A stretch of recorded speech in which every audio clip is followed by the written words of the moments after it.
Well, we'll keep on updating you guys with that series as time goes on, but our main series has started. This one I think is going to be a very competitive match. Cloud9 versus Native Red. I think this Cloud9 roster got a big boost when they added Sceptify, but this is going to be a tough matchup because they have to get through this man on your screen. Taulek, he had a 1.55 KD after day one, and all 4 players from Native Red within the top 10 KDs of the day after their pool play matches. Taulek has been a machine since this game dropped. He has been one of the most consistent slayers that we've ever seen in the game, and he brings so much to this team. Hits every curb slide, flying around the map with flawless accuracy, picking up every item and really making the other team's life very difficult.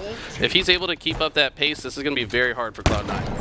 And I love how Taulek is just fast, right? He spreads his wings. He's always in your face, and the rest of his team keeps up with that pace. Native Red, one of those fastest teams that you'll see on the HCS circuit. And they're looking to find a break to Cloud9, but Cloud9 playing very effective. It's Rammyy with that Sentinel beam, double kill for him, and the red gun transfers hands, and Native Red go 3 down. If you're the upper seed in this situation, you can't get too cocky. That looked a bit overconfident to me from the side of Native Red. Cloud9 able to trap them with both the Sentinel beam and the shotgun, and now they have a great setup here in C. In those shots downrange, Nemassist in that top position, really a turret for the rest of his team, giving information. Unfortunately, there's just nothing Cloud9 can do with the onslaught of Native Red. They're flying in to try to break out these spawns, but it's a Bulldog, it barks, but it's a whimper as it goes down. Absolutely crucial play. Triton runs out of ammo, and Native Red has broken the setup. Ammo control is so important, especially with the shotgun, to know how many shots you have left before you enter the fight. Right there, it looked like Triton was unaware he was going to run out of shotgun ammo, and he's punished for it. Now, Native Red with the setup. Rockets are still down in that bottom middle, and well, you're seeing the race for it. Native Red gets the secure. SoulSnipe sends himself and the opponent to the grave. A little bit of a martyrdom play to ensure that the spawns do not flip, but Rammyy is in the anchor position. The punch doesn't go through. Manny dips under and is able to give the elbow to the face, and that means Native Red have the ability to rotate quickly if they choose to. Triton, he's trying to stop everything from this back lane. You can see Cloud9, they're going to rely heavily on Triton, but there's no kill and there's no cleanup for anyone else. While it looked like Rammyy might have choked a little bit on his melee there, he actually did buy a lot of space for his team to push up. He was a distraction in the back of C, and ever since that play, Native Red hasn't been able to accumulate ball time. They are actually forced to play ball it out, so despite not hitting that melee, Rammyy made a great play by pushing in the back C there. 2 players from Cafe keeping that front line for Native Red, and it's working super efficiently. Look at the kill feed. 3 players from Cloud9 seeing that respawn screen once again, and it's Boamx, the new kid on the block, that reached double digits first. 10 and 4 to start, and Native Red just start to feel themselves in this kill feed. This is what Native Red is so good at. They're actually holding the ball at the shoddy lane, but they're simultaneously controlling both sides of the map, forcing Cloud9 to spawn in one spot. As soon as Cloud9 starts to get some control, they actually rotate the ball to A, and now they have an upper hand with the ball in a very contestable position. Taulek taking this top position, understanding he has to win some big fights at 4. Great shots go into the dome of Rammyy. He's able to secure these rockets for Manny, and now it looks like Native Red are on the push to secure their spawns and eventually this ball time. But Manny really checking his left and right, making sure he looks at every corner before he crosses the street. Someone listened to their mama growing up, and really uncharacteristically slow play from Native Red. Honestly, I talk about this a lot. You should treat Halo like you are a SWAT team. You have to check every nook and cranny. In these tournament games, players are very likely to go for the sneaky, hide behind the wall position. Manny, one step ahead of that, says, if one of you guys is hiding, I'm going to blow you to smithereens with this rocket launcher. At the end of the day, though, the patient play on the side of Cloud9 is actually giving them some ball time here. Well, Slay's have favored heavily towards Native Red in this game thus far, but the ball time, it's pretty neck and neck as Sceptify is able to rotate towards a safe spot. Native Red not able to have this immediate contention that they would like, and Cloud9 winning fight after fight. This might be the change of the pace in the game that we're seeing that Cloud9 needs in this desperate moment. The problem with this whole play, though, was the ball got play balled a little bit too early. Even though Cloud9 was getting slays, they weren't able to accumulate any extra ball time. Now they're dying in C, which is actually giving Native Red a free setup here. Taulek grabbing the ball in the back. They're going to watch both sides here to make sure no enemies can get through. This C side setup is so powerful because the enemies have to funnel through just a handful of doorways. If you're able to watch every doorway, the other team's not going to be able to get in. Taulek putting down the rain. He has the red gun, the stalker rifle, and 2 more players to challenge, and 2 more players might just go down. Just able to get that kill before Taulek can do more damage. Cloud9 does win the spawns, but Native Red, they're not giving up on anything anytime soon, trying to flood in and become a stranger in that back base. Rammy's in trouble. They're shooting him from all different ranges. Nemassist has to drop the ball to deal with this Native Red onslaught, but Triton might have just saved everything. A rocket goes to him, and Native Red are going to have a couple players fall down. Cloud9 able to stabilize from a dangerous position. This has been so back and forth. Both teams staying extremely aggressive. There's never been a situation where it felt like all 4 members of both teams were alive at the same time. This has just been a constant brawl and battle for C control. So far, Native Red with just a 5-point advantage, but 50 seconds on the clock. This one could come down to time, Garrett.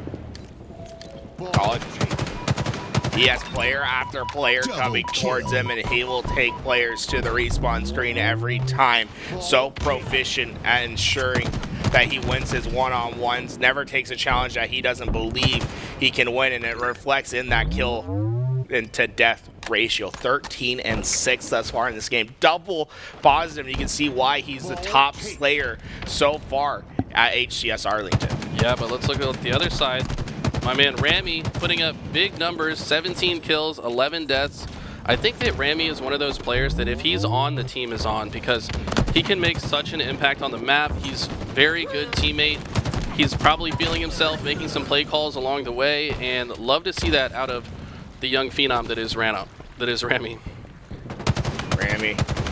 Well, he always is like a fun player to watch. That's always what I love about Rammyy. He has started his career in Halo 5 as the substitute, quote unquote.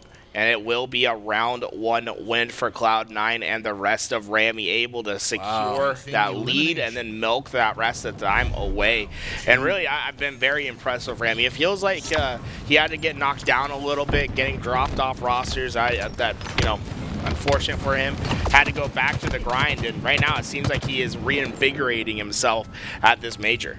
He seems like a player that's underrated amongst his peers because he's constantly playing musical chairs on these lineups, and it feels like he never has had a place to call home for very long. He's kind of like a nomad in the scene, but no matter which team he ends up on, they're playing on the main stage, so he's got to be doing something right. I think that he should be valued a bit more on these rosters and get a few more opportunities. Well, Native Red won this opening time, and it looks like they're winning the slays at the start of this game, able to provide themselves a good bit of a lead at the start. And you can see right now Cloud9 is trying to find a way to sneak into the attack of Native Red, and it looks like Rammyy might have just found it. He got to PD, but a player sniffs him out. He needs to wait for the help, and the help comes in, and they fry that player. Rammyy so efficient with that left, right, dipsy doozy. They get the job done, and Native Red lose their ball control. Such a brilliant play from Rammyy. If you are down in the fight, but you have cover, just waste time until your teammates show up. You don't need to win that all by yourself. You've got 3 other guys that are willing to come save the day. Great play from Cloud9 to recognize that Rammyy needed help and push in and use that Sentinel beam and put it to great work. Unfortunately, they got all those kills, but there's no ball time to be found. Native Red so fast on this response, and they're flying to this ball. Nemassist is just going to have to turn away and give up the lane, try to find a different angle. That ball resets. Nemassist is there, but we'll see if he can get away. This is a dangerous position that he's playing because Native Red, all 4 of them are up, and they have some power weapons to work with as well. 3 players from Cloud9 see the respawn screen at a devastating time. Rockets come up in just a couple of seconds. So many trades are going on both sides. It looks like Native Red was actually the ones to be in position for those rockets as Manny picks them up and gets a kill. These battles have been so dead even, but on the scoreline, like you said, it's Native Red that has the advantage. So as long as these trades keep happening, it's going to play to the favor of Native Red. Taulek sent that rocket. He got the hit marker, so he knows he hit, but no kill to be found. But they're okay with that because Cloud9 spawn across the map, and this is a good chunk of change that they can just provide, that they can get just by holding a setup. Love the way that Taulek plays with the ball here. It's so important to multitask as the oddball holder in Halo Infinite. You can use your eyes to pick up information, locate enemies, maybe be a play caller. I say that you should be the quarterback if you're the ball holder. And right there we saw Taulek making some play calls, accumulating ball time, identifying where the pressure's coming from, but they might have identified it a little bit too late. Tried his best to get that Bulldog into a powerful position, was not able to get a kill with it, and Rammyy picks up that mantle of responsibility. Bulldog in his hands, he needs to find some crucial kills to alleviate pressure and allow Cloud9 to get towards this ball. Just 7 seconds in this early game, and Native Red have just not been letting up. Anytime they find a player, they're very aggressive on the cleanup, and 4 go down. Boamx and Taulek, the last 2 players on the map. Ball does reset, and they'll find their way towards it. Ooh, Taulek so precise with this gun. If you are Cloud9 in this situation, you have to find some way to eliminate him. Nemassist does just that. This power weapon switching hands could be what Cloud9 needs to finally get on the board. They have to make a successful push right here, though, Garrett. This soccer, 3 shots to kill. Oh my god, that Sentinel beam absolutely can melt some people. Sentinel being one of the most underrated items on the map. Oh, you gotta hit that, Nemassist. Yeah. That's a tough loss right there. The Sentinel being not able to clean up that player right away. Manny tries to stay alive for a prolonged period of time, and although he dies, he did enough to allow his teammates to finish off the fight. 3 players once again go down for Cloud9, and Nemassist is the first to respawn, trying to find his way back into this fight. Now, their off-spawn behaviors are going to be so important to their success here, Garrett. The way they choose to push a lane as their teammates are respawning, they need to do it safely so they don't die early. This push needs to be the one that works as Native Red is getting closer and closer to winning this round. Huge fight right here from Triton. If he can win this, he can potentially stop the spawns of Native Red and will his team forward, but it's been a frustrating fight. 3 players from Native Red come back to deal with the pressure, and Taulek will end up with the win, able to swap out his empty gun for a Commando Bulldog combination. Something you don't see every day, but there we go. He found his BR back on the ground. I was about to say, yeah, you don't really want to drop your BR for a Commando. No, I mean, Commando is a great gun for shredding a shield, but BR is probably superior when it comes to finishing the kill. Very smart, I think, to pair the Bulldog with a battle rifle over a Commando, but we really are seeing Native Red picking up every gun on the map. This map is aplenty with weapons that are better than the battle rifle, so. Yeah, I just noticed something. Look at Native Red. 3 players, 25 kills. That's SoulSnipe trailing behind with 20. It just shows you that the slaying prowess of this team is some of the best in the HCS. That's why they have so many high placings. Remember, able to get that top 3 finish at Worlds, a top 4 finish at our last event at DreamHack Dallas. They are missing Druck, right? But I think Boamx is coming in and filling that spot admirably. You can just see the pace that they play at is really, I think, the fastest in the HCS. They play extremely fast and they don't miss many shots. That's a hard combination to beat. You know, if you miss 1 or 2 shots against these guys, they will punish you to the maximum for it. They will then control your spawn point by using their advanced movement to block certain areas of the map, and that's why they're able to control the game as easily as they do. We did see that first round was quite scrappy. It went back and forth, Cloud9 edging it out in the end, but that second round was a blowout. You have to wonder if maybe Native Red is starting to get warmed up.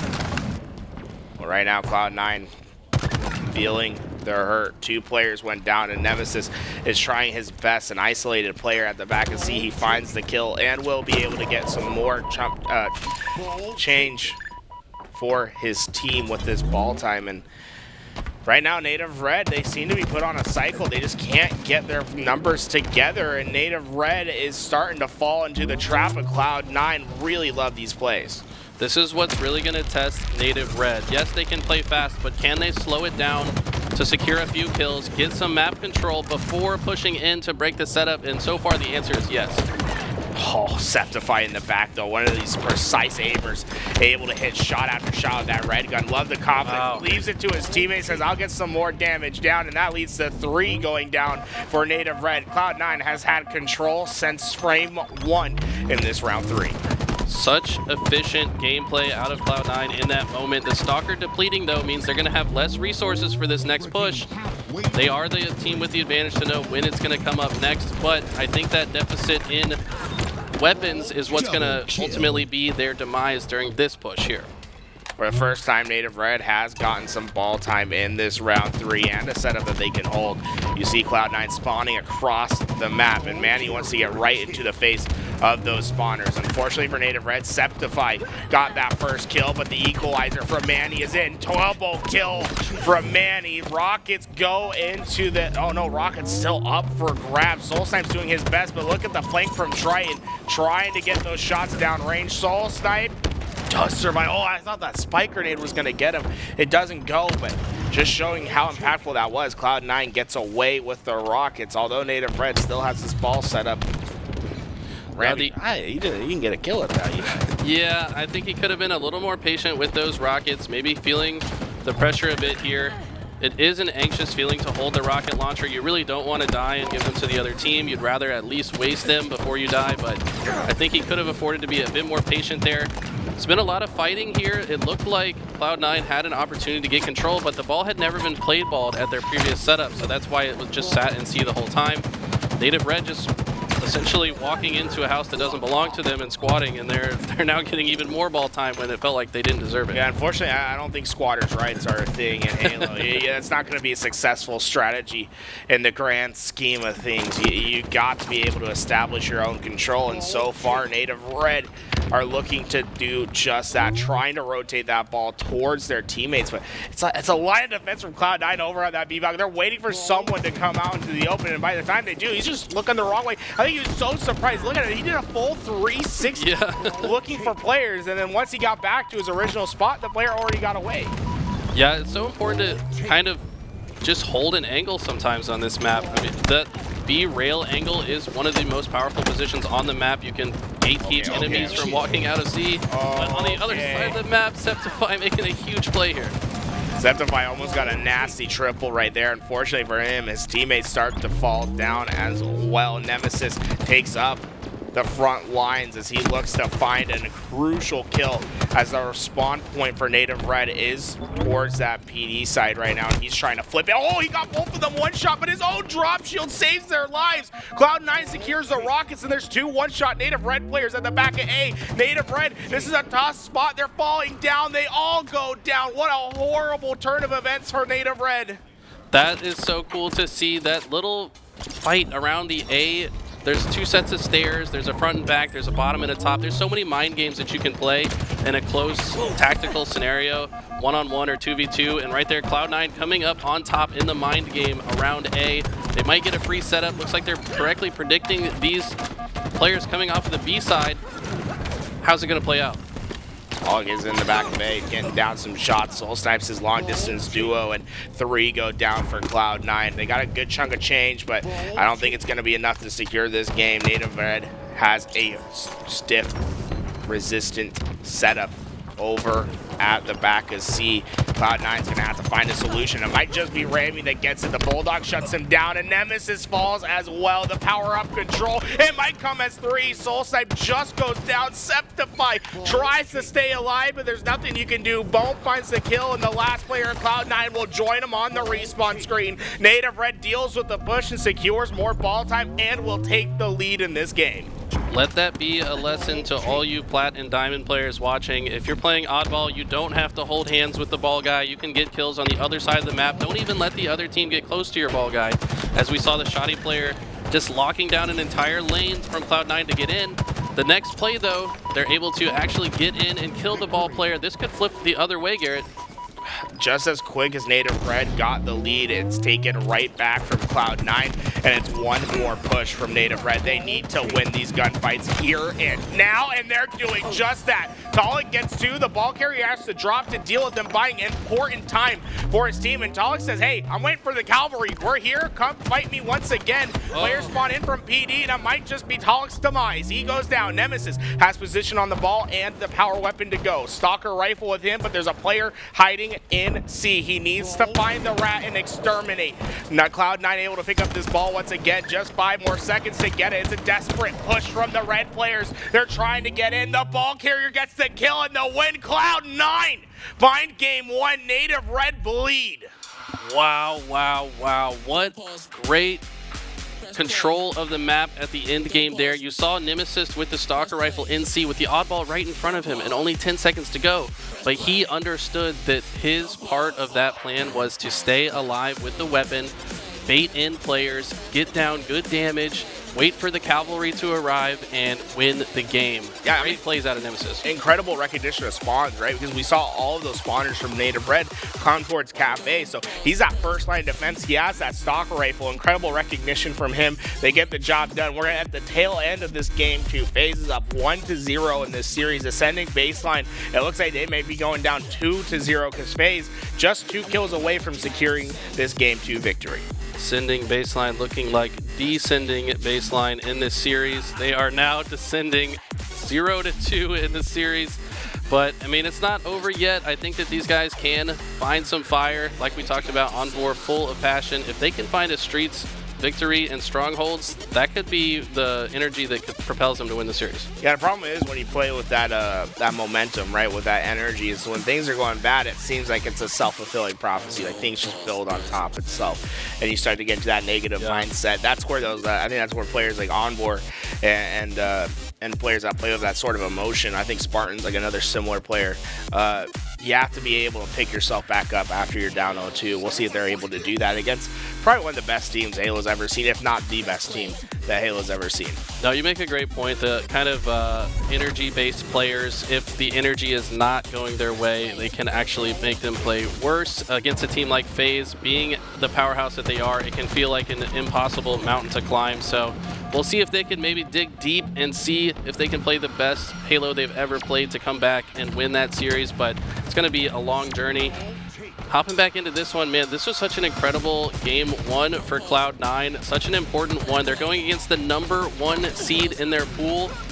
In my opinion, if they win this, I think they actually get first place in their pool, Garrett, because they're playing against a kind of limping Native White who's playing with their coach, and I believe Bittersweet is the last team in that pool, so I think they had a good chance. They have a good chance of winning that pool if they can beat Native Red. Yeah, they beat Native Red. I think the pool is all but theirs if they can get through the Australians. And, well, a huge series. And I think Native Red needs to recognize that they need to win this pool. You can't be letting open bracket teams come in and take first place in a pool. Establish your dominance as that #4 seed. Taulek gets the early sniper rifle for his team, and the overshield coming up, he will be the overwatch of it, able to find that first kill. The rest of Cloud9 starting to stagger as the overshield heads to Native Red. This is about as perfect of a start as you could ask for if you're Native Red. I think Native Red is one of the best teams in the world on this map specifically. They seem to have a very in-tune sense of the spawn system. They can be on all parts of the map at the same time and still accurately predict split spawns. So when they're taking an early lead here, it's looking dangerous for Cloud9. Boom! Are you kidding me? A 1v3 and he still gets a kill. Boamx, the new kid on the block, making himself a mainstay in the HCS, and it's a ninja! SoulSnipe goes to the skies and takes the back down of Rammyy. Are you kidding me? Native Red, they're flying at the beginning of this game. Wow, and actually fortunate to have the sniper fall off the map there. Looked like he was starting to overheat a little bit, wanted to get even more after that highlight ninja play there.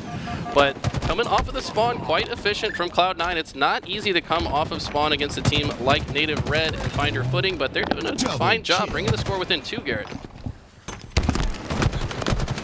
Rammyy tried to push forward. Boam was there to take care of it, and well, the player from Cloud9, Nemassist, was in the backseat waiting for players from Native Red to push forward. He was able to get easy shots on 2 of them, but in the meantime, you see that the Shrouds can cut the line of sight towards that overshield, and it falls into the hands of SoulSnipe. So although Cloud9 are winning the slays right now, these extra shields from SoulSnipe can change everything.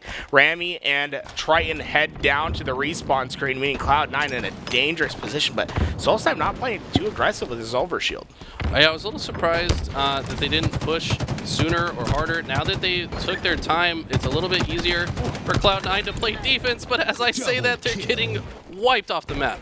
Yeah, you know, playing patience, something that you don't normally see with Native Red, but I guess when they do it, it pays dividends. That double kill comes in at a crucial time in this game, and now Cloud9, they're stuck in the back of A. It looks like Manny was doing his best to try to keep them back there, but the help just wasn't there in time. It looks like Cloud9 are going to be able to recover some much-needed spacing on the map.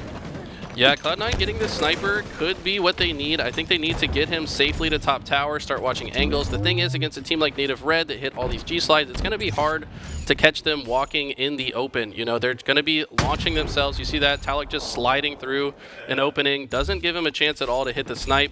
So it's going to take some really impressive snipes, I think, to find some kills here. First shot for Triton that needs to connect. Manny able to find the wall just in time. And Cloud9 are really going to depend on trying to hit some big shots as this push needs to be successful for them to get back into this game, to cut down this deficit. Really, I mean, these next kills, they're going to really determine who has the better positioning to fight for this overshield. Native Red, I think, one of the best teams at adjusting their playstyle based on the weapon control of the other team. You can see that they're not really taking angles that are dangerous. They know exactly where the sniper is. They're shooting him and descoping him so he can't hit a single snipe. Amazing plays out of Native Red to basically neutralize any advantage that Cloud9 had from having that sniper.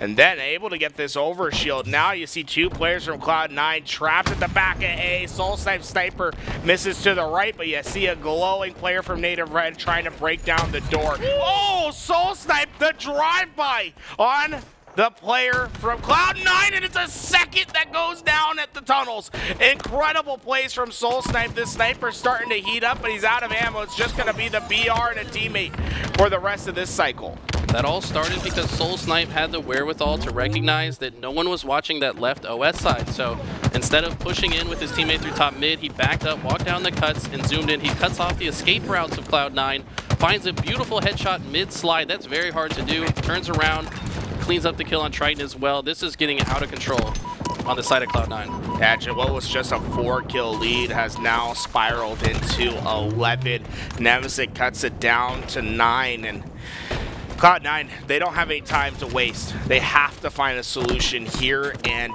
now, and so far just getting shot in the back so often. Nemassist is doing his best to survive, but Native Red, they're just a frustrating team. They don't let you get your shields back. Yeah, that's what makes them so difficult to play against. If they know you're one shot, they hunt you until you are dead. You are not going to get back into the fight against these guys. So, love to see Native Red. We call them the fastest team in the league oftentimes, but they're also quite disciplined while they do it. It's not complete chaos. It's organized chaos. It has a purpose. They understand how they're affecting the map while they do it, and that's what makes it so hard to come back in Slayers against this team. Double digits is the deficit. Cloud9 need a miracle, and well, those trades aren't going to do it for you. This overshield could be heading back towards Native Red. The real difference maker in this game, in my opinion. The overshield control has been second to none from Native Red, and SoulSnipe's going to use this overshield to charge on forward. Cloud9 need to survive, but the nades are hitting. The players are scurrying out of the base, trying to out-rotate this counter push from Native Red, but this is just not going to be a reality. Native Red are hunting them down player by player. Cloud9 are in trouble trying to find any sort of spacing on the map, but there's nothing to be had. Such perfect positioning and rotations. They are moving like a well-oiled machine around the map. No escape options for Cloud9 because Native Red is just chasing faster than they're running away. How can you possibly get away and start to find any footing in this game if the other team is playing like that? Taulek hunts it down. Well, just 2 more kills, and this heat wave will find the second and the final kill in that spree. 50-35, a commanding victory from Native Red to equalize the series. We're going to pull into game number 3 of FaZe Clan versus Ascending Baseline. You can see FaZe just moments away from securing their sweep against the open bracket team. We did call it out that players like Envor and Posey feed off that energy. I think Super CC is more level-headed, probably the type of leader that they need on this team. But right now, it is all FaZe Clan. This is such a difficult team to play against. I think they're one of the best at this game type specifically as well. So perhaps in another game type this would have been possible, but right now it's just going to be 3 more seconds for FaZe to win. Well, they're going to try to find a miracle in this game. Arctic was able to secure B in time, meaning that they have 2 players at either home side. FaZe Clan going to decide how they make this push. With Rockets coming up, do they go down the middle? Do they try to go for a home base? We'll have to see. Onboard not able to get away. Snakebite was waiting for someone to take the bait, and the bait they took. Rockets go down, and they are in the hands of FaZe, but Super CC gets close and somehow survives. The Miracle Rocket connects for damage. No kill, but as Super CC, this screen is insane. The problem is that they have to keep up pace for pace with FaZe. They can't slow down at any moment in time, and so far I think it's going well. It's going well. They need to get 1 more kill on board. Super CC trying to will the victory, making his presence known all across the map. He was the one that created this opening, and the play is not over yet. Some cheeky Shroud screen plays going in the favor of FaZe, but Envor, if he can cap A here, this game will keep going. Oh, no! Just moments away from at least extending it. But right. I mean, it's really cool plays from Super CC towards the end of that game, though. He was doing everything he could to try to win that one. Unfortunately, they go down 3-0 in that series. FaZe will secure the #1 seed in their pool. Yeah, I mean, we all kind of expected it. It's very cool to see Ascending Baselines run. I think they have a good chance of defeating, who's the last team in their pool? Quadrant? For Ascending Baseline, yes, Quadrant. Okay. I think they're going to have a better chance at defeating them. Quadrant looking maybe not quite like they did 3 weeks ago when we saw them in Dallas. But, I mean, they're still a very difficult team to beat. If Ascending can maybe shake off this loss and bring that fresh, exciting energy they had in the open bracket into that matchup, then it could be a very close series. Street Strongholds, we just saw FaZe take the victory. Now Cloud9 and Native Red are going to have their stab at it. If I'm Cloud9, I'm a little bit frustrated with how this has played out, because this is one of the best game types that you could ask for if you're Native Red. One of the better Strongholds teams. I'd say probably the second best Strongholds team behind Quadrant in the HCS. I would agree with that. Native Red knowing how to play fast. Streets being such a small map kind of leads favor to the faster team, because if you're able to hit the advanced movement, to hit different routes, you can block spawns and essentially control exactly where the enemies are respawning throughout the game. And game types like this can really spin out of control. I've seen a few 250 to 0s on Street Strongholds if one team is able to control all the items and able to control the spawns. Oftentimes it can be a boom or bust, though, right? When it comes to Native Red. When things are going right on Strongholds, they seem to just get that trip cap, put on those points. Then when things go wrong, I've seen some really crazy comebacks against Native Red because they just can't get to that same speed. And I think that's what really is the success for Native Red, right? We talk about speed. They're always playing at the same speed, but talk about the detriment of when you can't get yourself in that same gear, when you have a player playing in second, another player playing in third, what that does to a roster. You make a great point, and I think historically that is correct. That's been kind of the Achilles heel of Native Red. Maybe playing a bit too fast, not having more than one gear, because this game does force you to slow down your pace at times. Sometimes it is okay to wait a few extra paces for your teammates to catch up. And I think that Native Red has actually started to solve that problem a bit. They seem more disciplined than ever. I don't know if it's anything to do with Boamx joining the team, if he brought a different mentality to the squad, but I do notice that they are slowing it down and taking their time when they're on the back foot, and it's paying off dividends in a massive way for them. Cloud9, who do you want to see step up? Who's your player that you're like, game is in your hands?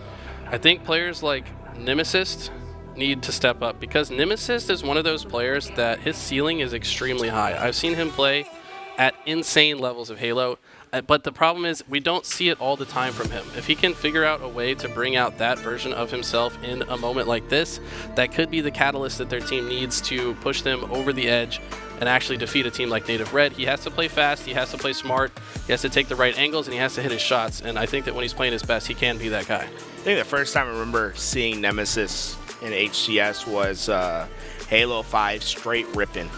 I always remembered him. He's like one of those special players. I was like, if you need him to win a PIV, he was winning that PIV. He was like that guy. Let me take some individual fights. I haven't seen that same play style from him in Halo Infinite versus Halo 5. I think he's transitioned to be a more well-rounded player.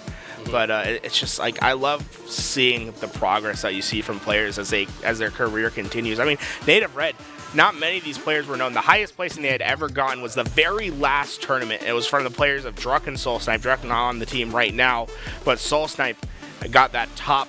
I believe he got 4th place or 5th place at DreamHack Atlanta in 2018 with the Anaheim Pirates. I was like straight sick, commonly Druck, SoulSnipe. Okay. That was the first time I'd ever heard that I'd seen them. And then you see them start to get better online. It's really, I think it's just such a cool roster because it was like, they didn't have any LAN experience with each other, like the 4 of them. They started to get like each other online. They play online tournaments at the end of Halo 5's life cycle while everyone was kind of taking a break.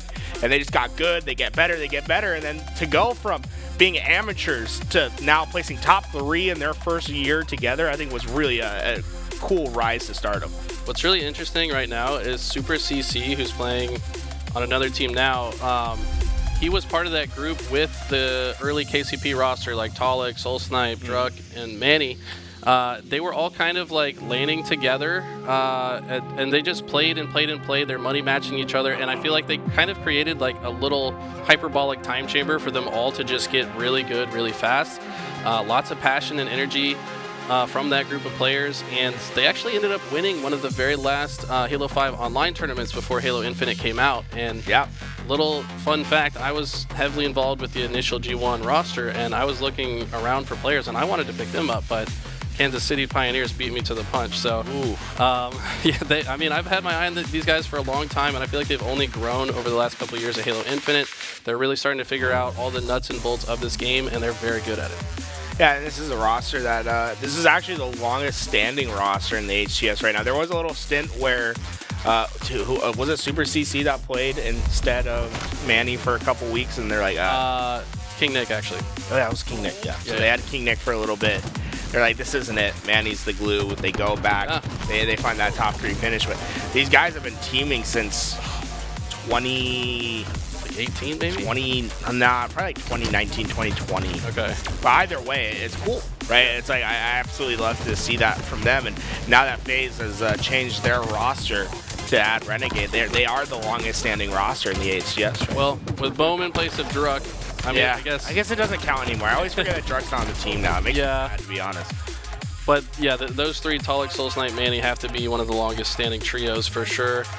And when you play together for that long, you start to develop like just a different kind of trust and bond, both inside and outside of the game. You kind of just know, oh, I know exactly what my teammate's going to do. I know he's always got my back. And I think that's what makes them so strong is their teamwork, and they always have each other's backs. Well, here we go into the strongholds. The first points on the board will go to Native Red. SoulSnipe's Bulldog was able to get the kill, and Taulek has a trip cap on his mind, looking to get towards C. He's going to have to back up after missing that jump. But you can see Cloud9, they just have no spacing to get to where they need to. They need to try to find that push towards A. But the players of Native Red, they seem ready for any sort of attack. Right, and it's so often the case that if you are the team in C in this situation, that just going straight through the shoddy lane, very effective means to just cross the map, go for A. No need to rush up the driveway and try to desperate for B. But at the same time, Native Red, understanding this, they're ready for the push. They cut off the push down the shoddy lane, and now Cloud9 is going to try again on the side of B. They are able to get the B, but Manny, he's cutting through the middle of the map. He might try to go for this quick rotation at C, and he will be. There's only 2 seconds of time for Cloud9 before they have to deal with this push once again, and it's 2 players that split off from the main force to go get C and win the rotation. And now this is where you're going to start to see rotational Halo. It's going to be to decide, do we go back towards A? Do we rotate towards B? What are the routes that you take? And, well, they sent players back to A. Manny was rotating to B at the same time, and this is where it gets dangerous. players. They're looking for a trip cap opportunity early in this game. Manny will be able to secure B. The first trip cap is in, although it won't last for long. It just shows how Native Red is always thinking about the next opportunity. Native Red showing why they are one of the hardest teams to beat in strongholds. It's because of these rotations. Oh my God, Garrett. Did you see like 8 grenades went off right there? Not the, sorry about that, but there was about 8 grenades that landed to get that kill. So many explosions. But yeah, no, and now he's got 2 more in the chamber. But yeah, a Native Red so good at just out-rotating their opponents. Oftentimes when you get one stronghold, they're already behind you, picking up the one you had previously. So if they're able to keep that up, they can extend this now 80-point lead here.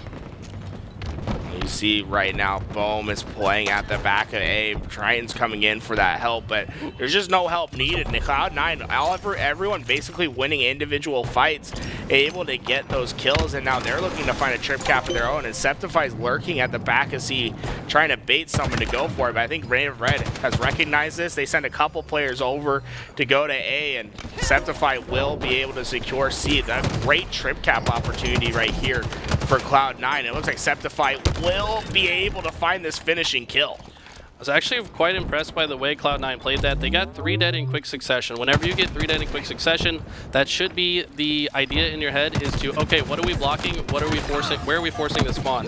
They actually blocked everything, which caused a split spawn right there.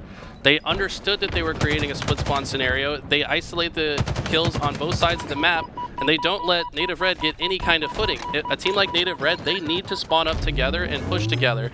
And right now, Cloud9's not even giving them that option. Well, the split spawns have been devastating. 2 points a second for just about 30-ish seconds right there will give them the lead. And, well, the thing about a trip cap is after you take back a home base, you're still not scoring. Cloud9 were able to get a few more ticks on the board. And this is just Native Red finally stabilized, but that was a huge run from Cloud9 and one of the best series of kills I've seen from them. They looked like a well-oiled machine on that push, and Manny and the rest of Native Red are trying to find another trip cap opportunity. In the meantime, these rockets are going to be the solution to that, but Cloud9 come away the victor. Yeah, who did I say needed to step up in this game? It was Nemassist. He so far leads the entire game in kills. That tells me that he's locked in, as he does lose a fight there. But like we said, the damage was done previously during that trip cap. If they're able to pull something off like that again and force some more split spawns, they can absolutely get back into this. Triton securing himself this hill in order to make sure that Cloud9 can score once again. Native Red spawning at the back of C will have to run through the BRs of Cloud9, and oh, dude, that Sentinel B, it's so hard to shoot back when you're getting fried by that thing. Native Red, they're struggling to get out the front door of C. They're at least not in a... Oh my God! Triton! Double kill, long range stick, follows it up with a BR, and he has a trip cap in mind. Gets a little overextended. Taulek gets the kill, but highlight plays from Cloud9. Yeah, I was just getting ready to say the silver lining for Native Red in that situation was they weren't getting split spawned, but it doesn't matter when a player like Triton comes in and hits a quick double kill. Just maintaining that advantage in the fight, but Native Red's not done yet. They find... Overkill! Taulek fries him coming down from heaven. It's an overkill that's gifted from the gods. Taulek getting kill after kill. What a perfect positional play from him. He said, yeah, Nemassist is doing good, but have you heard of me? I'm Taulek, and I get kills every day. Finding an overkill right here when his team needs it most, utilizing the sandbox to its fullest potential. That laser beam, so powerful on streets. You see why Taulek top KD of day one at a 1.55. Frying so far within this series. I think he's pretty safe to stay at that #1 spot. Nemassist able to get these rockets, but one goes out the chamber, gets nothing. Native Red got a trip cap in the meantime, and the second rocket gets the damage, but it's only going to be a 1-for-1 trade. Native Red, although they gave up the power weapon, they didn't give up any points. So smart from Rammyy right there. Recognize he actually needed to take a more aggressive angle to clear the driveway so that he could guarantee the cap of B. This is going to slow down the momentum of Native Red at least just a little bit here, while Cloud9 decides what they're going to do next on this next rotation.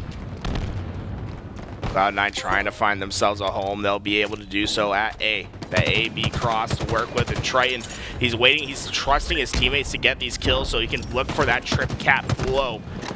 He will find his rotation to C. His teammates have to deal with Boamx at B. They're going to give up that hill, but winning the rotations thus far, Native Red sending 2 players over to the back of A. Rammyy in a very forward position. He's ready to take on this fight, and you can see Native Red struck first, and Rammy's second guessing his ability to stop that A hill. He will get the kill, but Native Red get the score for now, but Cloud9 3 up just to Taulek's this last player alive. It looks like they're in a great position to get a strong setup on the map.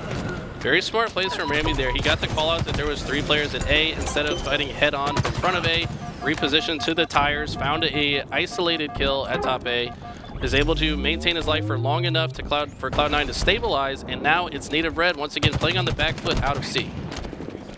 Nemassist puts the shots in on Taulek. He tries to run away. Taulek's grenades it. Nah. You're not going anywhere, and that's going to provide that first pick for Native Red to try to soar out of their base. Taulek does just that, flying through the middle of the map, but gets a little preoccupied. A side quest right here over at the driveway. He'll complete it early on and get back onto the main storyline. Secure this B and start scoring some points.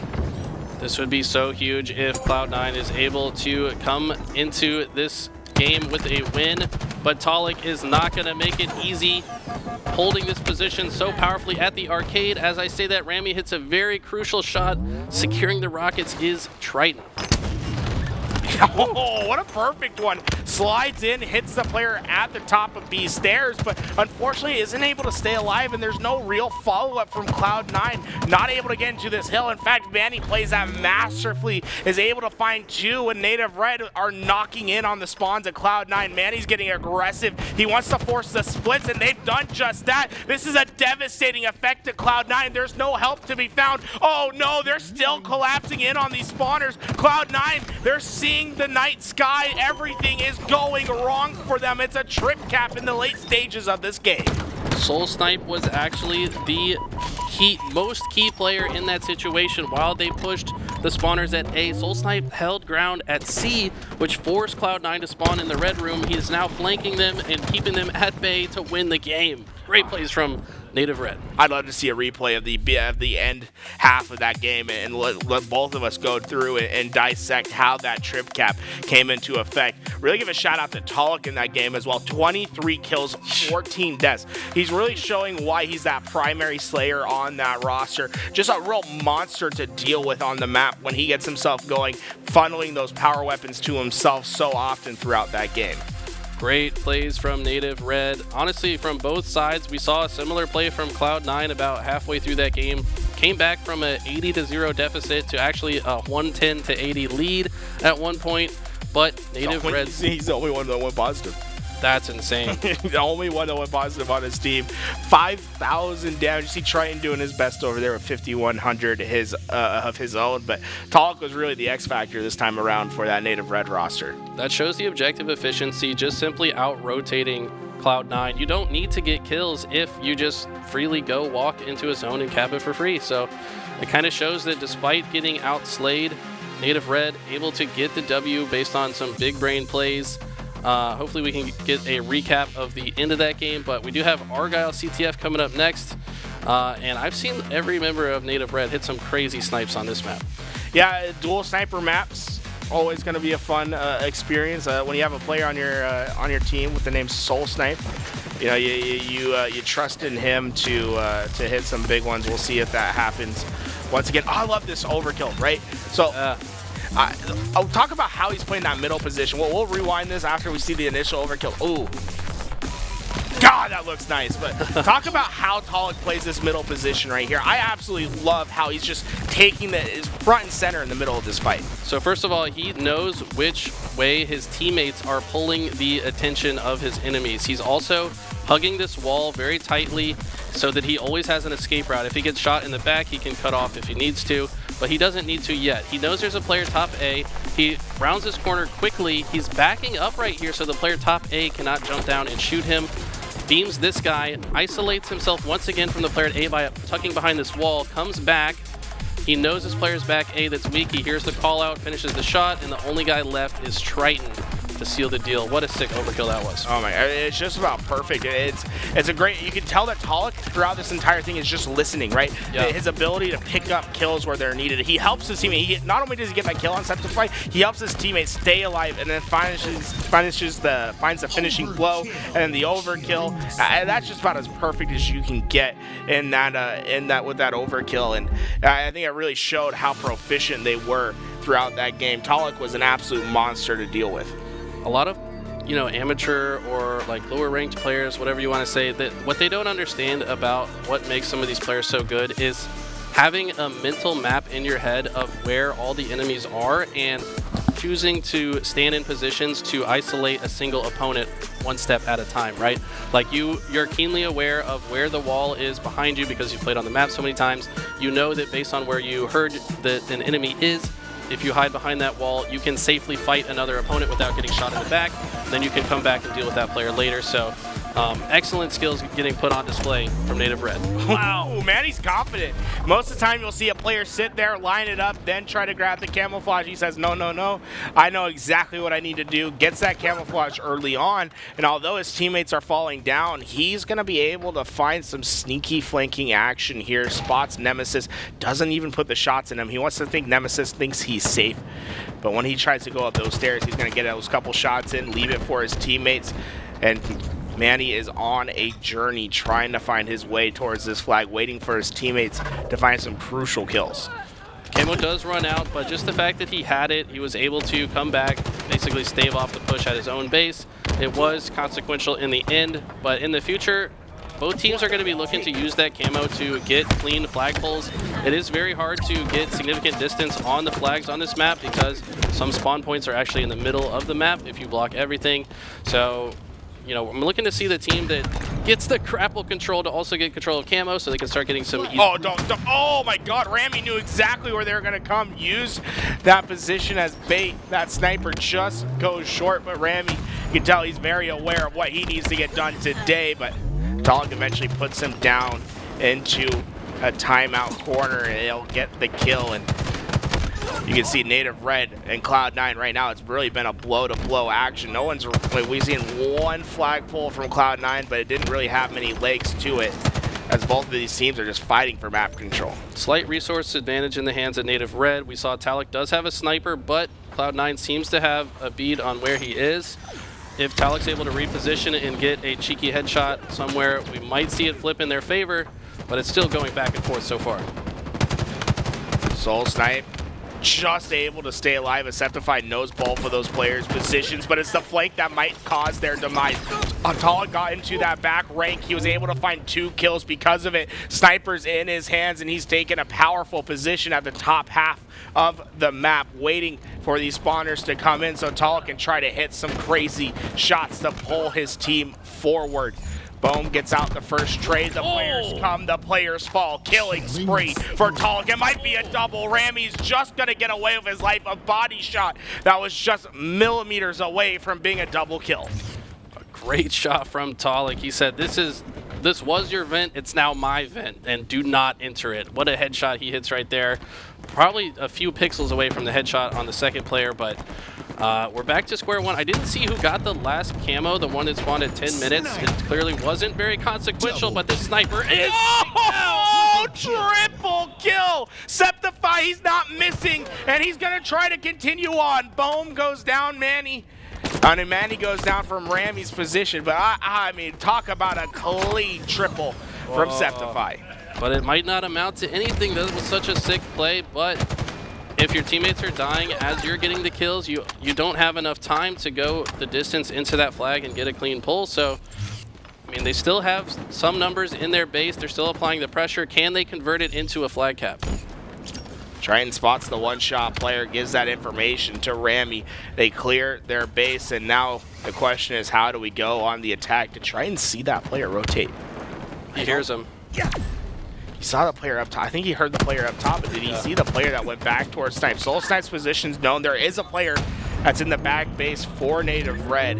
but Triton's hitting everything. Manny goes down. That's the flanker, and that opens up everything. That is an efficient flagpole. Native Red spawns are going to be known, and Triton has a sniper ready to watch the overextends, and well, he'll go incognito with it as well. Camouflage in his hands. That's about picture perfect for Cloud9. That's exactly what they needed right now. Triton playing that situation perfectly, hitting body shots, getting kills, opening the map, picking up the camo, still going. They might try to turn this into 2, Garrett. SoulSnipe's trying to steal away the enemy sniper. He did get the kill, and now he sends that sniper off the map. So Triton, he has the only sniper for Cloud9, but he still has 6 bullets to work with and a tiny bit of camouflage as well. The camo will dissipate. Native Red struggling to get forward as Cloud9 are stout, now putting so much pressure on that base. The body shot from Triton will be the first. The overextension is not going to be able to come in. The body shot connects, the headshot to finish it. Cloud9 are starting to cycle, and look at Triton. He doesn't go for that flag. He's heading back towards the spawn points. Yeah, he recognizes his play in this formation is to block this midway point spawn. They're showing their mastery of the spawn system. I would have liked to see a flag pulled a little bit sooner, but it's okay to be a little extra safe on this map. It is very easy to spawn up and kill flag carriers. I think a member of Native Red fell off the map right there, actually, which could lead to another cap if Triton can find some spawners here. Triton did track down SoulSnipe. SoulSnipe is able to stay alive for just a bit longer. The sniper in the hands of Cloud9. They have 2 of them. They were able to steal away Native Red's sniper. This is just textbook. Rammy's going to get a double kill. He's looking to force this to a game number 5. They're just 1 capture away, first to 3 to win this game. Yeah, keep in mind that despite the bottom of the screen looking like it's 5 flag, we are playing 3 flags, so the game will be ended once one team gets 3. The fact that Cloud9 is able to get 2 this early on is a big deal right now. And just Native Red, they're seeing the respawn screen once again. It's Boam, the last player alive. Players from Cloud9 flooding into the base. They're going to get that flag out, and Triton is going to try to get it just a bit further, being back down from Taulek and the rest of Native Red. But you can see that Cloud9 has been dictating the pace for so long, and now it's really a Native Red. They need to find a clean wipe at some point in this game. I'm very impressed by Cloud9's understanding of the spawn system on this map. Unlike my matchmaking teammates that ruin the spawns every single time I play the game, but these guys know exactly what to block and when. They're showing that they have studied this game type extensively, and they're putting it on display right now. SoulSnipe getting some crucial kills. Native Red looking for their first attack of this game. But SoulSnipe just did not see Sceptify, did not hear him get behind him, and well, Native Red's attack looks to be stifled early on. This is a game type that's generally so hard to score on without perfect conditions that Cloud9 can feel a little comfortable playing some defense, just playing it 1 step at a time. They don't need to desperate that 3rd cap.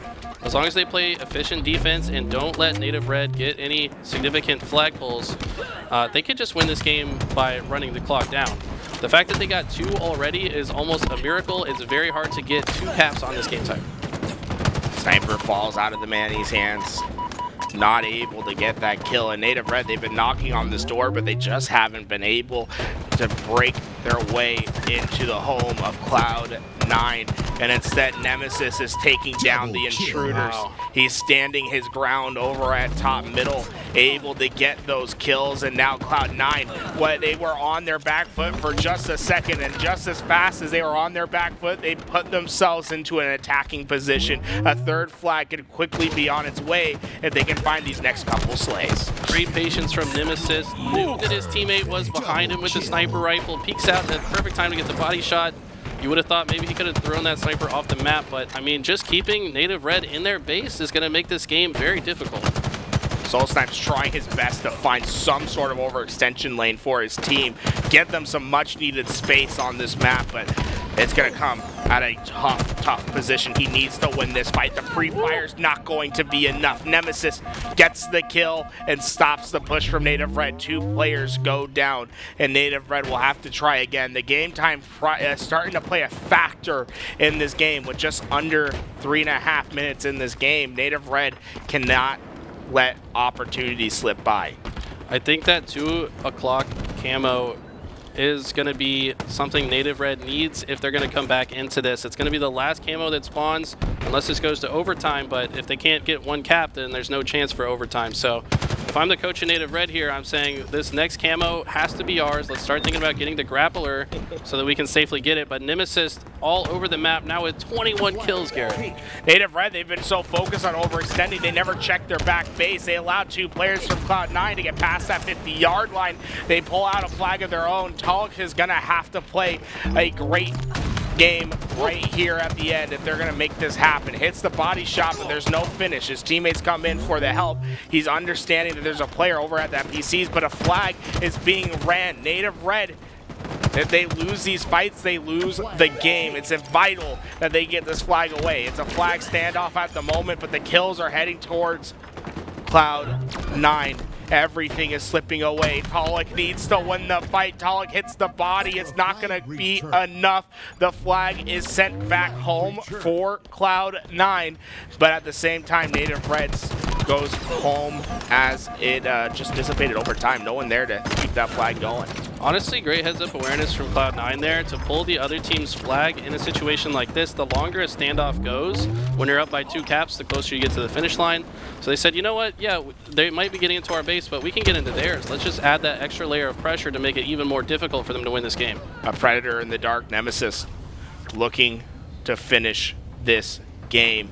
A dagger could be put into the back of Native Red, and Game 5 could be on the horizon as long as Nemassist sniffs out the players that are trying to make this push. And there's 1 player left.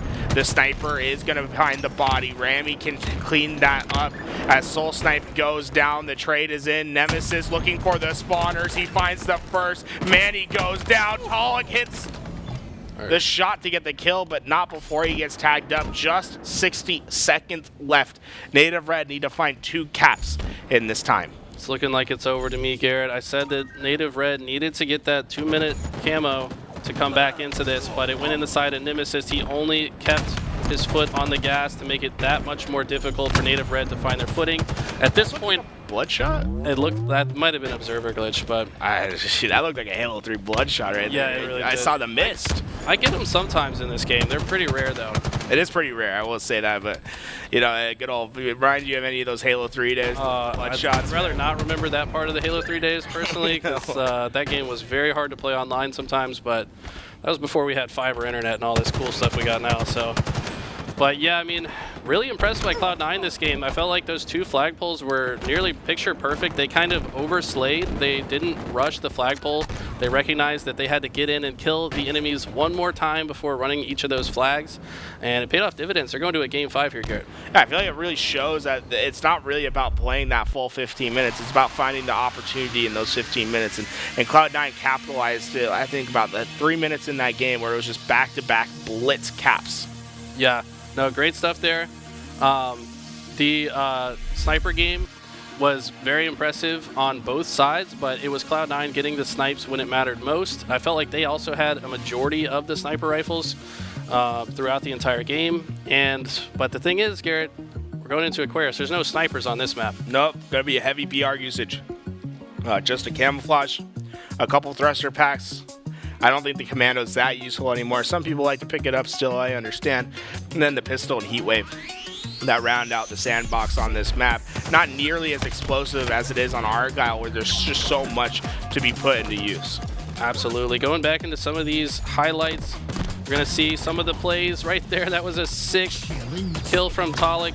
If he would have hit that. Almost an insane double kill. I want to see the triple kill. That's what I'm waiting for, right? 1, 2. The Sceptify, this was so gross. 3. Yeah, run that back. Run that back, DJ. Run that. All right, let's see this one more time. Nice shot on the first, and then the way he lines up, I mean, just perfect reticle placement to find that second kill. And then just, I think they just listen towards everything. Manny's underneath them, they get that kill. But just phenomenal shots from Sceptify to get that triple kill. I don't know about you, Garrett, but hitting some snipe headshots in this game is one of the best ways to receive dopamine playing games right now. Just, especially for like a triple or an overkill, just getting that clean headshot, no missed shots. Man, what a beautiful triple that was from Sceptify. And then like Nemassist was just a monster on this map. He gets 25 kills at that moment in time. He was 19 and 8, double positive throughout that game. But I was really impressed with Nemassist. I know you gave him the shout out before everything started, but really when his team needed it the most, he steps up, and now they've bought themselves an opportunity. And you might be able to look at the past games where you say, well, Native Red won the first Slayer 50-32, but the reality is Game 5 Slayers, it's always a coin flip, right? It's you can't just determine, oh, they won this Slayer, they should win this one. Game 5, things are just different in these situations. No, I 100% agree with you. The live fire game, like I said, Native Red just one of the best live fire teams in general, so that one seemed like a no-brainer to me. Aquarius, I do give the slight edge to Native Red as far as like a theory perspective, but I mean, Cloud9 having the momentum off of such an incredible Game 4, you have to imagine they're feeling themselves. If they're able to get a few early thrusters, maybe get the camo off the start, and start controlling the sidekick, which I think is becoming the second in command to the Heatwave, maybe even more so since there's 2 on the map instead of just 1. I think the sidekick usage and thruster control is going to be critical to whichever team wins this one. Right, the Heatwave, it's powerful, right, but it's just not on the map too often. Right. That sidekick is usually available, even with the Red Rack update, because after it gets Red Racked, it still comes up faster. So the Heatwave takes a full minute to respawn. I believe, what is it? Is it 15 seconds or 30 seconds for a sidekick? No, the sidekick's also 60 seconds. So all the racks are 60 seconds now, yeah. Dude, I feel like I'm misremembering that. I feel like I might challenge you on that. It used to be 30 seconds. When it used to be 30? Yeah, but now it's everything 60 seconds now. Oh, interesting. Yeah. I'm behind. But the thing is, there's 2 of them on the map, though, right? Yeah. So you know what's interesting is when you have one and you pick up the ammo, the second one, it doesn't red rack it. It blue racks it. Yeah, it's because they want other team to have the availability. Well, it's because the ammo is immediately depleted. That's what triggers the respawn. So, dude, what I want to see happen is, I want to, when I have the pistol, right? Yeah. Red rack your own. When I go pick up the ammo, I want it to red rack the enemies and blue rack mine. That would be pretty cool, but I don't. Do you think it's fair? Yeah. It's like you let me get in your base. Like, I'm going to take your pistol. Well, you could argue that if you got into their base and picked up their pistol first, then you could still go back and yeah, like that's your own. Yeah. So you could do it the other way, but that's one thing that you should do is if you're in the opposing base, like you should be picking up their stuff, even if you're not going to use it. Like, pick up their commando. Don't let them have an opportunity to use it, right? Because it's like you can red rack that thing. It's out of the fight for 60 seconds. Ensure that those little micro plays, the updates since things have changed, gradually in the HCS. Like what we were playing at the beginning of season 1 to what we're playing now is, oh my God, it's kind of scary how different it is. Yeah, I mean back then we were manglering and crouching around corners with the sword on recharge. There was like 6 people on the map with manglers at the same time. Sometimes on Bazaar where they're, oh man, that was just a nightmare. But here, neither base is technically anyone's. This is a neutral spawn game mode, not like CTF where you only spawn on one side. So the pistols are fair game for whoever happens to show up into those utility areas. I think that the team that controls those and gets a bead on all of the thrusters. I mean, everyone in this lobby has played a significant amount of Halo 5, as far as I understand. That's where most of these guys on Native Red got their chops. So I think that they're going to be some of the better thruster players that we see in the league. Guys, I just want to take a moment while we're waiting for these players. They are on a bathroom break at the moment, ensuring that they're all up to speed before they get back into this. But I wanted to talk to you guys in chat for just a second and talk about what we're doing here today, right? Because this is a stream that wouldn't exist if you guys weren't supporting us as much as you were and as much as you have throughout this last year of Halo. So one, I want to say thank you. Two, if you're enjoying today's coverage, if you're enjoying the games that we're being able to observe, well, you can keep supporting that by doing some simple things. One, you can just follow the channel. Make sure that you watch us whenever we go live. That helps us out a ton. Second, you can just give a little Prime sub. You might have it for free every time you don't use one. It's 14 cents that goes back into Daddy Bezos' fingers. Don't let him have it. You can do a regular tier 1. You can gift a sub, or you can just watch the ads. We appreciate all of the support that you guys have been giving us, but it's a Game 5 time. We're going to lock on in. Aquarius Slayer up now. This is going to determine who gets the #1 spot in this pool. Native Red are the favorites, but Cloud9, the underdog kids, trying to get the job done, and it's already a race towards the top of the map. And Cloud9 strike first, 2 players going down from Native Red. Manny's trying to recover something, and he is able to get the kill. Stays alive in an important position and stabilizes the efforts for his team.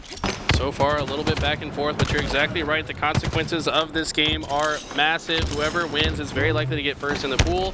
First in the pool has a much easier round 1 matchup in the winner's bracket, which starts later this afternoon. Every single kill going to matter so much here, Garrett.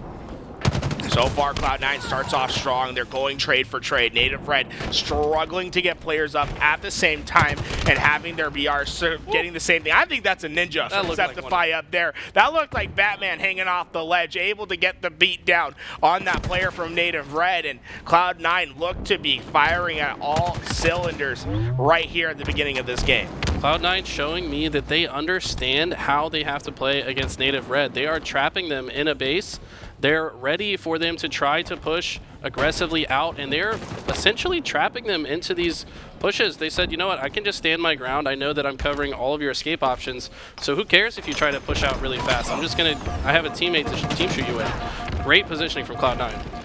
Nemassist doing an incredible job keeping that head down, strong-sided his way out of that position, stays alive and is ready to find the counter-attack, and there's 2 players in front of him. Both players taking some heavy damages, but not able to find that second. The rest of the team gonna have to try to clean that up, but showing how effective he is at keeping his life alive, and then following that up by getting maximum value. 100%. Taulek picks up this thruster, but he's not even able to use it before getting taken down. That thruster switching back into Cloud9's hands could actually be something that helps them continue the steamroll. Camouflage did go into the hands of Cloud9, and so just Rammyy and Sceptify that were up, but that was enough to secure it. Oh. He tried. You know, you got to give it the old college try. You got to go for the ninja if you have that thruster pack. Nemassist, he's going to take on the push. Sceptify gets the kill. Sceptify trying his best to stay alive. Nemassist going to allow him to stay alive for just a bit longer. This camouflage getting more and more value as Sceptify continues on his push. Cloud9 have had a lead since this game has started and have not let it go. Oh my god, so that's a frustrating spot from Sceptify. He can't even push out to try to challenge it because SoulSnipe's watching the cross, and they come back for Sceptify. What a frustrating position for Sceptify. Yeah, he was put in checkmate right there. I mean, he had 0 options. The player kept him weak from the P side of the base. And Native Red's starting to come to life here, but it's now just a 3-kill lead for Cloud9. Are they going to be able to extend this back up to get a little bit more comfort? Because you don't want a team like Native Red to start coming back. Sceptify's hanging down low. Looks like Native Red wants to get control of this back yellow base, but the other players that had spread their wings out further, they went down, and Sceptify in the right space, right time, able to get this kill. They know Manny's position. You can't nade your own teammate, Sceptify. They're going to let Manny get away for now as they find the re-engagement. Sceptify gets 1, Nemassist gets the second. The Cloud9 are starting to get some real momentum behind them, growing this lead. They just can't lose gunfights at the moment. Starting to see a little bit of impatience from Native Red. Seems like they're too willing to push up alone, and they're getting punished for it over and over again. There's always more members of Cloud9 ready to fight than Native Red is able to send into the fight, and that's why they've built now an 8-kill lead. And Nemassist has been so impressive, able to keep his life, is pushing out at the right time. Camouflage is up. Native Red was able to get that first pick. They'll have the better position to fight for this camouflage, but Nemassist is trying to play spoiler. He went across car 3 to P2 to ensure that he had a position to fight for that camouflage, but it won't be enough for Cloud9 to secure. They're going to give it to the man that has the best KD from day one. Taulek had a 1.55, and now he has a camouflage to try to get his team back into this game. 6 kills that separate Native Red and Cloud9 as Taulek plays a slow, low position, waiting for an opportunity, something from Cloud9, but Cloud9, they're hanging back. They're not giving up anything for free. Here we go. Taulek finds the first pick. The rest of Native Red are going to start to spring into action. They need to find the rest of Cloud9 before this camouflage goes away. They're able to find the second. cutting down this lead as Taulek is able to get 3 kills off 1 camouflage. Such patient play there. You saw he wasn't just going to walk right into the situation. They identified several targets, decided their point of attack, pushed in, and now they've cut the lead down to just 6. Taulek took some heavy damages. He was able to get back, stays alive. Manny trades on out, and Taulek's going big. Taulek has found his 11th kill of the game. He's about to make it 12. Nemassist thrusts into his demise. Double kill for Taulek, and this game looked as if it was getting out of hand for Cloud9, but just as it was, Taulek leads his team back into the fray. He's going absolutely insane. 0 assists, but that's because he's not leaving anything on his plate. Yeah, and this pistol is about to spawn in the blue util. I'd like to see which team picks it up. Right now, Taulek already has a commando, prefers that instead. No. Gets taken down. That's now 2 back for Cloud9. They're now back in the lead by 5. If they're able to get a couple more kills, this could be what they need to close this one out.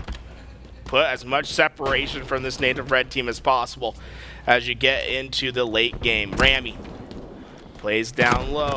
Sceptify, he didn't have his heat wave out, and that might just cost him. He goes down. Taulek needs to survive. Nemassist is not able to get any value. Rammyy and Triton are separated on the map. Native red, though, they don't expect Rammy's push-up. He's able to get a kill, and a vital one at that. Camouflage still up for grabs.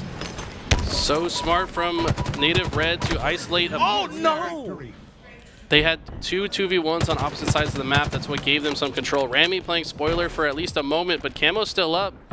Looks like Native red is the only team in position to grab it. Boamx is going to be able to get this camouflage. He goes dark, looking for more action. But Cloud9 are on the other side of the map. He's going to have to traverse quickly with his camouflage.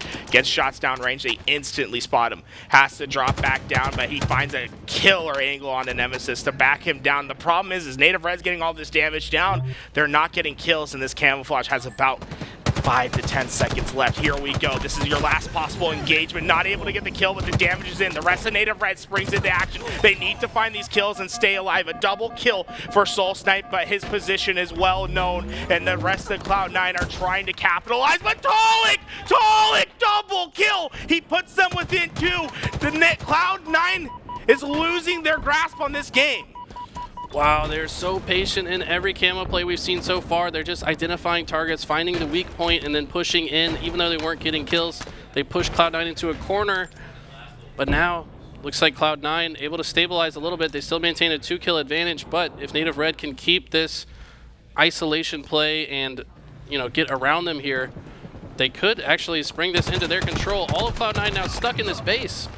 Oh, SoulSnipe finds a huge kill. 2 players from Native Red are trying to swing in, but Rammyy and Sceptify team up together to find 2. The lead is back to 3 for Cloud9. SoulSnipe's position's known. Make it a full team wipe. That Cloud9 has an advantage over Native Red now, and camouflage falls into the hands of Cloud9. They're lapping the last lap. The finish line is within reach. Cloud9 just have to find 3 more kills, make it 2. Nemassist gets 1 more. SoulSnipe, you're stuck. The nade doesn't get the kill, but the follow-up will. Just 1 more kill. 1 more kill for Cloud9 to take the first seed in this pool. All of Native Red staying in the back. Look at them cowering in fear as Cloud9 has gotten themselves to match point.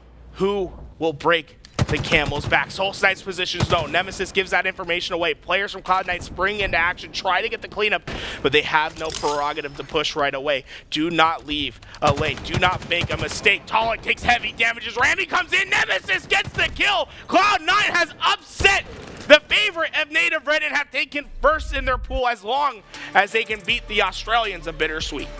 So impressive out of Cloud9. All 3 of these games that they won, the oddball, they iced up with some very intelligent plays to force split spawns. Argyle, they showed their awareness of the spawn system, had perfect flag runs.